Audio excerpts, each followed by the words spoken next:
me ha parecido interesante que hable de todas las formas o en varias formas posibles de miedos. La trama está muy bien compaginada, vaya. Y no te esperas para nada lo que va a pasar, es totalmente distinto a lo que tenemos en mente. Pasamos por muchas emociones. Y sales con una sensación de, no sé, como de ganas de vivir, ¿no? Te da una sensación de expansión, de alegría. Con sus altibajos, ¿no? Te lleva momentos muy duros, y luego momentos más de felicidad. Tal volta passeu por, tal volta es rigueu un rato, tal volta sap ploreu, però el que segur és que se ho passareu molt bé. Combina muy bien los olores, la vista, la música, es digamos una combinación de muchas artes escénicas. Está plena de detalles y impactan. Mires y dices, ¿qué pasará así, no? Además el guión ha sido espectacular.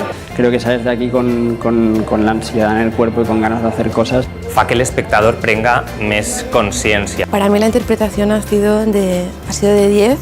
No sabía muy bien a lo que venía, pero me ha gustado. Ha sido lo más emocionante que he visto últimamente, también supongo que por el espacio, porque el texto es fantástico, la puesta en escena muy bonita. En mi vida había visto una obra de esta forma.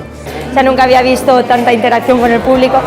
Te sientes dentro de la escena. La producción ha sido magnífica, la verdad. Ha sigut impressionant, m'ha divertit moltíssim. Es una pasada. Entonces creo que son grandes actores y que vale la pena. Me pareció muy interesante. Una experiencia muy buena. Porque es una obra diferente. La recomendaría mucho. Muy intensa.